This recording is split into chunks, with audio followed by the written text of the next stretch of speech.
Hello Stampers, I'm Dina Lansendorf at Inkin with Dink.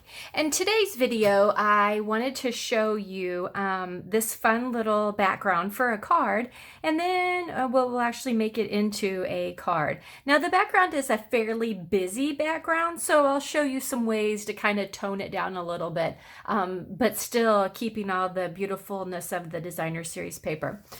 The Designer Series paper that we're going to be using in today's card is the Wrapped in Plaid Designer Series paper. It's on page 14 of the holiday catalog, and I just love it. It is beautiful paper, and it's been very, very popular. Plaid is really in this year.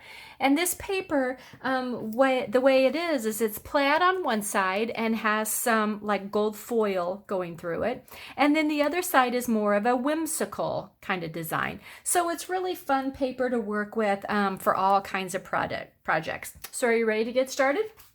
Well, let's do this. So we're going to start off with a piece of Whisper White cardstock that measures 5 1/4 by 4. Okay. And then what we're going to do is we're going to take some Designer Series paper and we're going to leave it at the 6-inch length, and then we're going to cut it into 1/2-inch strips. Okay, and it's really important to leave it at the full 6 inches because in certain parts you're going to need them really long. So what I'm going to do, I'm just going to take a piece and I'm going to kind of lay it crossways away so that I have an idea of how it needs to lay out. Because if you go at too much of an angle, you will see that it won't cover from end to end. So you need to keep it turned a little bit. And I'm just going to pick out a thing and I'm just going to put a line of adhesive just like that. Okay. Now from here, I'm going to work up.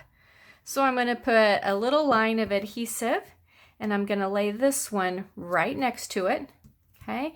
And I'm just going to keep working up by putting little lines of adhesive and then my Designer Series paper. Now you want it to just butt right up next to the previous piece.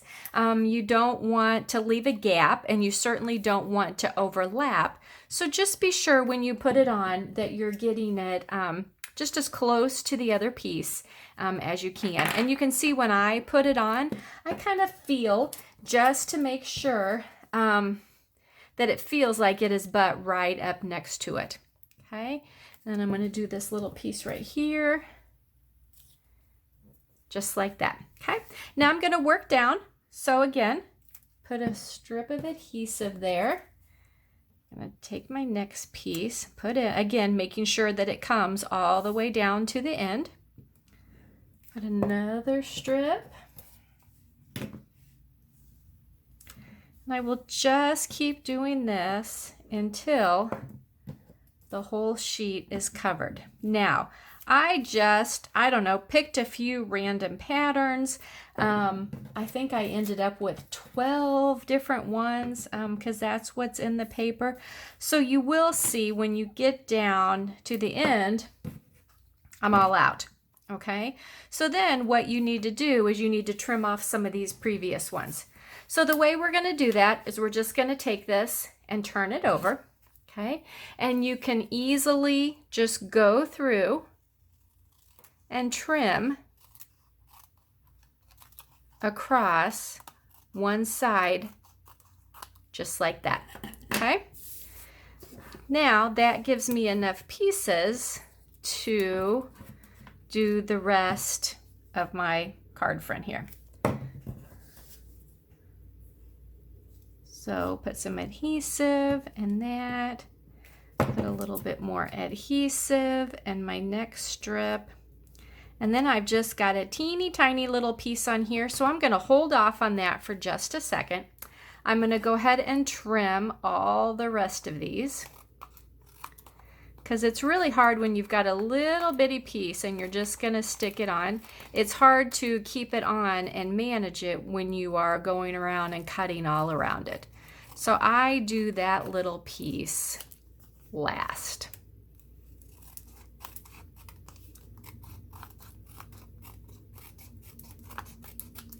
Okay, just like that. All right, so on this one down here, it looks like I'm gonna want, I'd say, something with some red in it. You know what, there's our little one right here. Let's take him. We're just gonna stick that on like that. and we're going to set him aside. All right, so now I've decided to put something on top, okay, of here that's not going to take away from the beautiful colors and design of the Designer Series paper, but I just want a little something to pop. So what I decided to use is I am using our Christmas Layers dies, okay? And they're really pretty dies, and they do, I don't know, like this little star thing, and they have some snowflakes, and then these like twiggy branch things. So I decided the snowflakes would be perfect since I want to make this a Christmas card. So I just used my die and I just cut that out just like that, okay? Now I do want to go ahead and put him down. So again, I'm going to use liquid glue, and I have learned from experience it doesn't take much glue to hook these down, okay? I try to go along some of the outermost spots and put just a dab and then a couple more in the middle, and I find that that is perfect, okay? And I'm just going to put that down just like that, and you just kind of need to tap it a little bit until that glue kicks in. You got to be sure if you've got any of it on your fingers because it tends to stick to the glue on your fingers. Okay, there we go. All right, so then I wanted to say the words on here. So then I remembered that we had the Merry Christmas Thinlit dies, okay? And they have the words Merry, Holidays, Christmas, and Happy. And I went, oh, I'm going to cut that out and do the word Merry across here, okay? And that being in the white will show up really nicely against there, okay? But still, we'll be able to see so much of the pattern of the Designer Series paper, okay? So again, just a few spots of adhesive, and I like to do the top points and the furthest points out, and I'm just going to put that down just like that, and again kind of just dab it a little bit until it takes, okay? All right, now to go along with the dies here, part of the suite is this right here, which is the Merry Christmas to All stamp set. And they have the same big words as the dies, but then they also have the coordinating smaller words that go with it. So I am just going to take the Christmas stamp, okay? Then I'm going to use the Shaded Spruce stamp pad. So what I want to do is I want to open it up, just going to use a scrap piece of Whisper White, going to stamp this right there like that, and then I'm going to pull out the classic label punch, close up my stamp pad so I don't end up with my hand in it, and I'm just going to punch out the word Christmas right there. You will see that these words fit perfectly inside the punch, okay? So there is that, and I want to use a couple of the mini glue dots, or not glue dots, but dimensionals. Let's see if I can find some. There we go. Because they too are the perfect size to go on the back of this die. So I'm just going to take the backing off of them, and that is going to go, let's see, where do I want it? Do I want it there? Do I want it down here? I think I like it about right there. Okay, it was right like that. And now I have noticed I forgot to bring my cardstock to use my card base.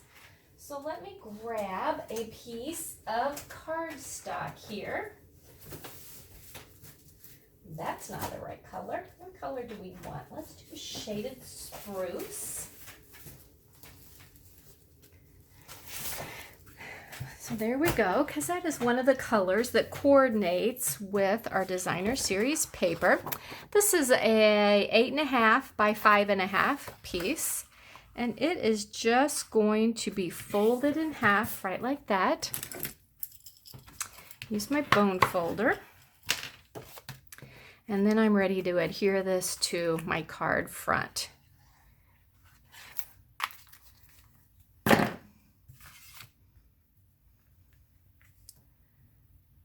That on just like that. So there we go. There is a beautiful Christmas card for you that uses up quite a few of the scraps from my designer series paper, but I love that I could decorate the front of the card without taking away from the look of the designer series paper. So I hope you have enjoyed this, and I hope you've enjoyed this fun little technique for using up scraps of paper or of your designer series paper, and you really see that it really took very little paper at all to cover the front of that. So I really like the look of it. So thanks for watching with me. Please share my video. This is what I do for a living and I love doing it, but every time you share it, that just tells me that you really do like them and want more. So please do that for me. I would appreciate it, and thanks for watching.